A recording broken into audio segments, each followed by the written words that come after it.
Bienvenue dans cette nouvelle analyse approfondie. Aujourd'hui, on se penche sur un livre qui fait pas mal parler. Le changement climatique n'est plus ce qu'il était, de Judith A. Curry. Oui, la climatologue américaine, c'est la traduction française de son livre Climate, Uncertainty and Risk, sorti en 2024. Exactement. Et notre but ici, c'est vraiment de comprendre sa perspective, son argumentation. Elle remet en cause certains aspects du discours, disons, dominant sur le climat. Tout à fait. On va donc rapporter ses idées le plus fidèlement possible, en se basant sur son livre, son expérience, sans prendre parti, bien sûr. C'est notre approche ici. C'est ça. On va explorer ce qu'elle dit sur le consensus, les modèles, l'incertitude et sa vision un peu différente de l'action. Une vision qu'elle qualifie de pragmatique. Oui, et elle raconte aussi son parcours. C'est intéressant, d'une étude sur les ouragans après Katrina, qui l'a un peu propulsé médiatiquement. Plutôt du côté alarmiste au départ, si je me souviens bien. Oui, c'est ce qu'elle explique.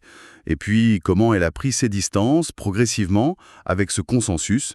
Et maintenant, elle a sa propre société de conseil, CFAN. C'est ça. Elle essaye de rendre les données climatiques utiles pour la gestion des risques très concrètes, pour les entreprises, des décideurs. Elle cherche, dit-elle, une indépendance face aux pressions académiques ou politiques. D'accord. Bon, alors, entrons dans le vif du sujet. Par où commence-t-elle son raisonnement? Eh bien, elle commence par la base, la définition même du changement climatique. Elle cite celle de la Convention de l'ONU, la CCUIC. Qui met l'accent sur l'impact humain, c'est ça? Les changements liés à nos activités? Exactement. Et selon Curie, le problème de cette définition, c'est qu'elle minimise, voire occulte, la part de la variabilité naturelle du climat. C'est-à-dire? Quelle est l'implication selon elle? L'implication, d'après son analyse, c'est qu'on finit par attribuer un peu systématiquement tout changement récent, tout événement météo un peu extrême, aux émissions de CO2. Sans forcément regarder d'autres facteurs possibles? Voilà, comme si la variabilité naturelle n'existait plus ou ne jouait plus de rôle significatif depuis qu'on émet du CO2, quoi. D'accord. Et ensuite, elle s'attaque à la notion de consensus scientifique, le fameux consensus du GIEC. Oui, elle questionne cette idée d'un accord total, monolithique. Elle n'est pas seule d'ailleurs, elle cite d'autres scientifiques qui expriment des doutes. On pense forcément aux chiffres des 97% de consensus. Elle en parle, oui. Elle rapporte même une interview de John Cook, l'auteur principal de l'étude, qui disait vouloir en quelque sorte gommer les divergences pour pousser à l'action politique. C'est son interprétation. Et comment elle décrit le fonctionnement du GIEC lui-même?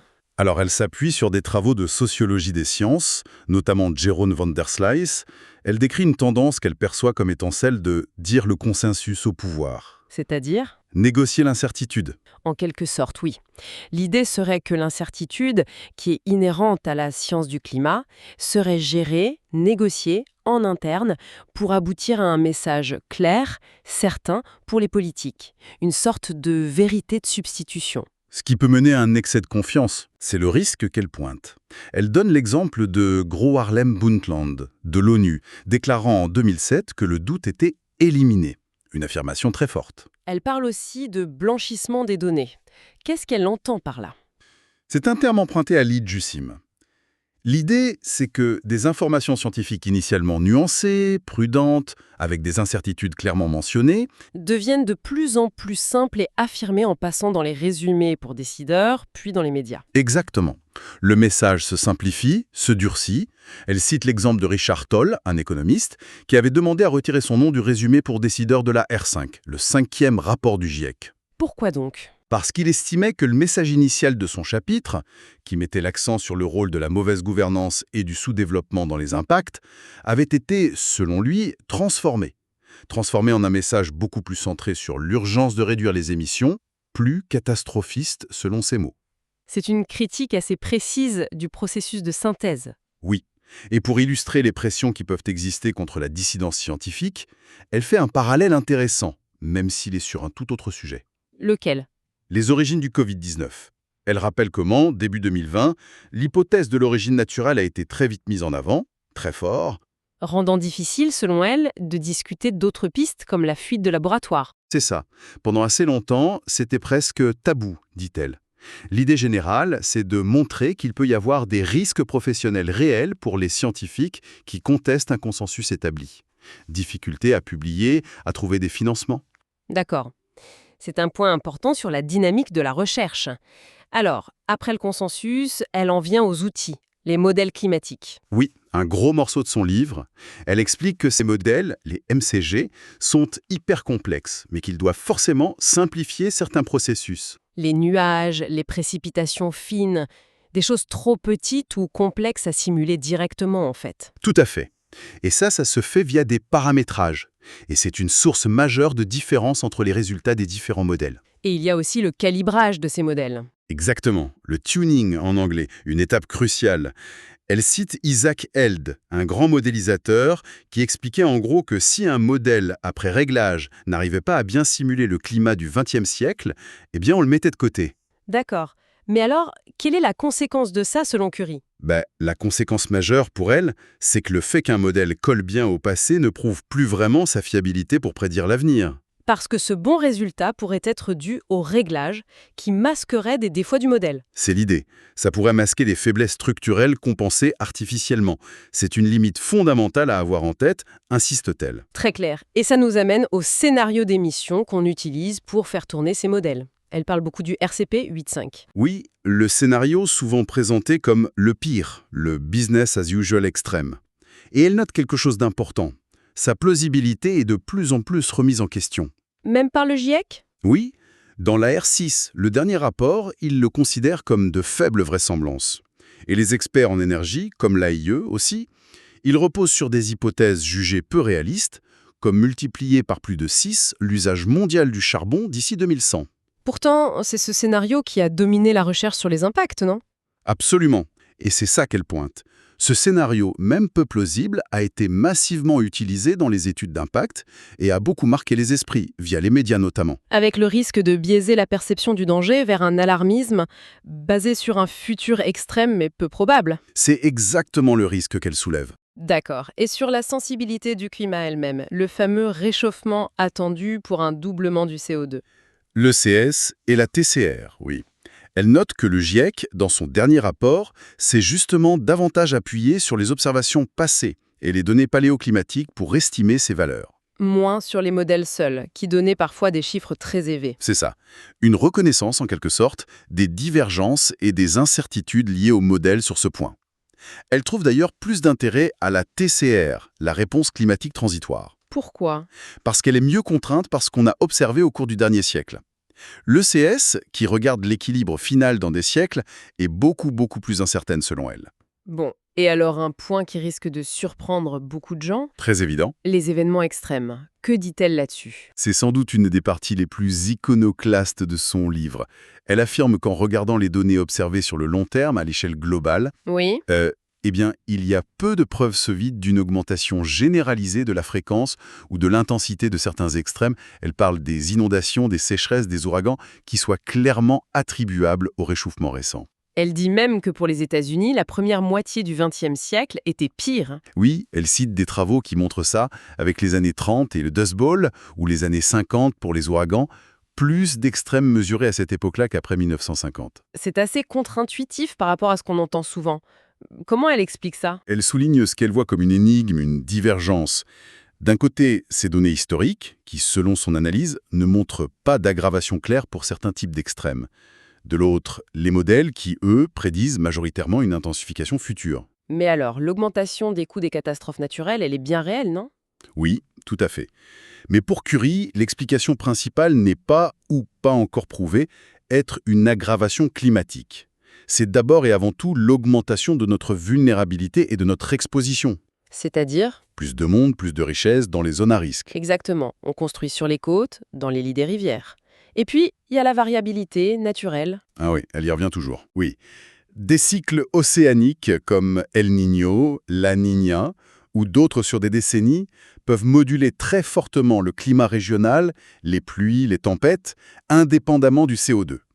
Elle cite d'ailleurs une étude concluant qu'on ne peut pas prouver de lien entre hausse des pertes économiques mondiales dues à la météo et réchauffement anthropique. D'accord. Donc, si on récapitule, critique du consensus, mise en avant des incertitudes des modèles, lecture différente des données sur les extrêmes, face à ce tableau complexe et incertain qu'elle dessine, qu'est-ce qu'on fait? Quelle est la voie selon elle?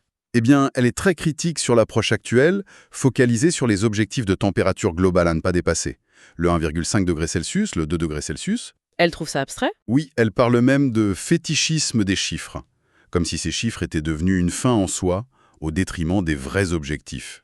Le bien-être humain, la santé des écosystèmes. Alors, quelle est l'alternative si on ne peut pas se fier aux prédictions ou antennes? C'est là qu'elle propose de s'inspirer des méthodes de prise de décision en situation d'incertitude profonde, deep uncertainty en anglais. C'est-à-dire?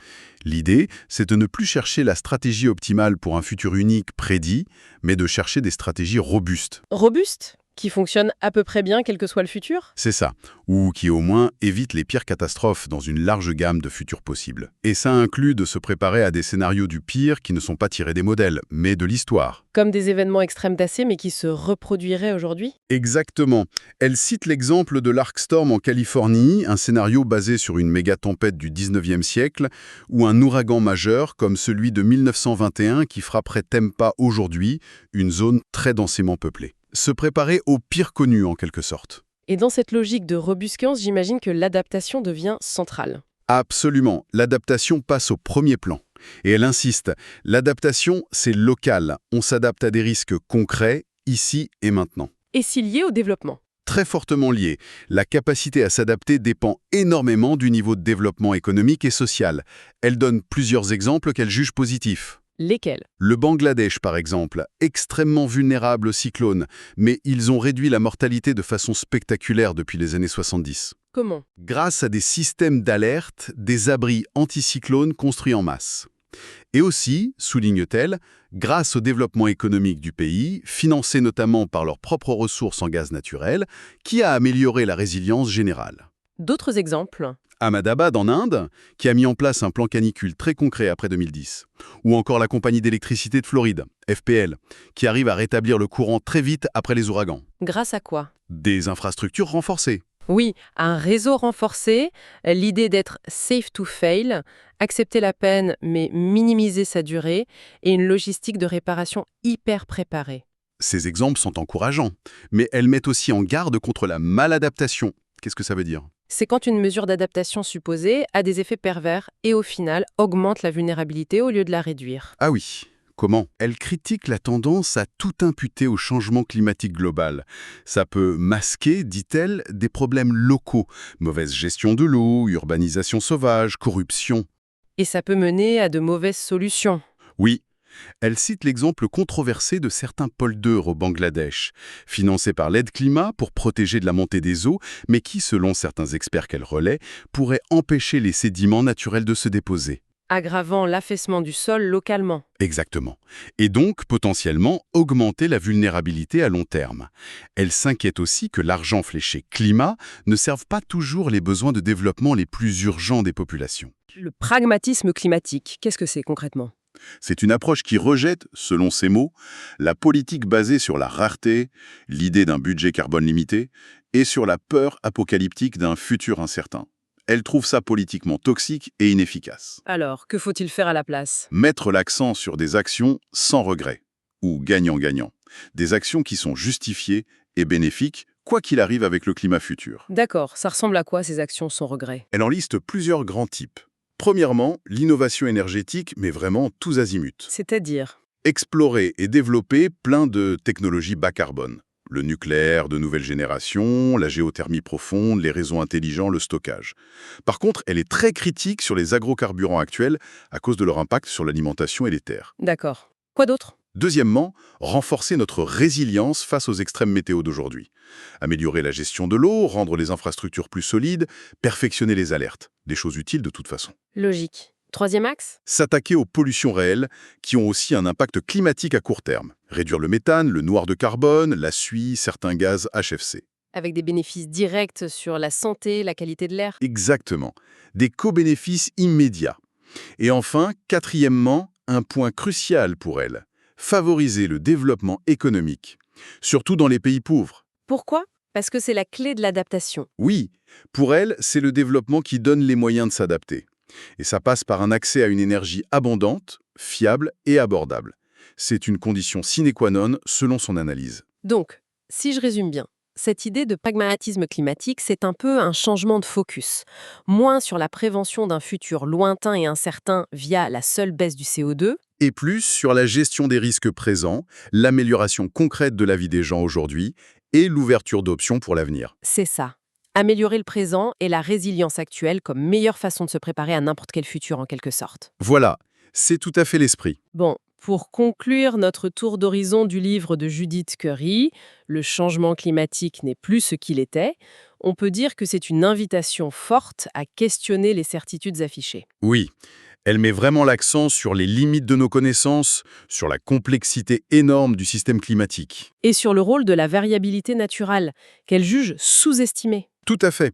Et surtout, sur l'ampleur des incertitudes qui pèsent sur les projections à long terme et leurs impacts réels sur nos sociétés. Et face à ça, sa proposition, ce n'est pas l'inaction, on l'a vu. Non, pas du tout. C'est un changement de stratégie. Moins de focalisation sur l'évitement d'une catastrophe future hypothétique via la seule réduction du CO2. Et plus d'actions pragmatiques maintenant. Exactement. Gérer les risques météo actuels, s'adapter localement, lier ça au développement, innover technologiquement sur un large front, y compris le nucléaire qu'elle soutient. En gros, reconnaître et gérer l'incertitude plutôt que d'essayer de la cacher ou de la nier.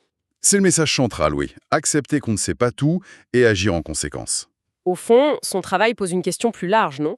Sur la manière dont la science, avec ses doutes, ses limites, interagit avec la décision politique. Surtout face à ces problèmes hyper complexes, interconnectés. Les problèmes diaboliques, comme on dit parfois, sans solution simple où les valeurs s'opposent. C'est ça. Et ça nous laisse peut-être une question pour la réflexion, pour aller plus loin.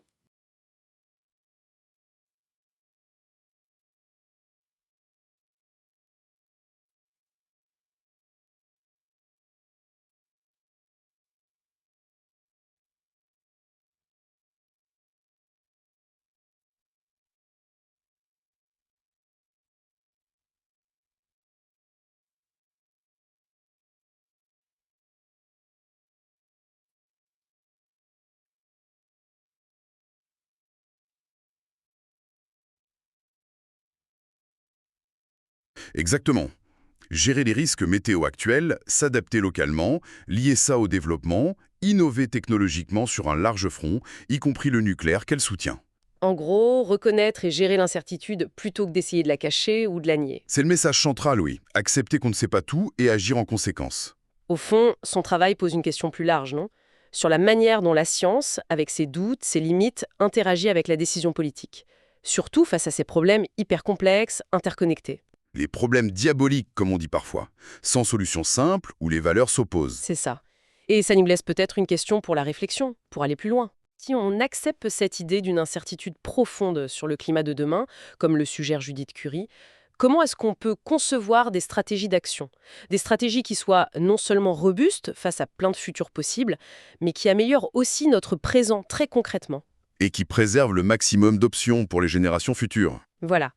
Au-delà des grands objectifs chiffrés, finalement, quelles sont les actions, petites ou grandes, locales ou globales, qui pourraient vraiment nous rendre plus forts, plus résilients, quel que soit le chemin que prendra le climat de notre planète?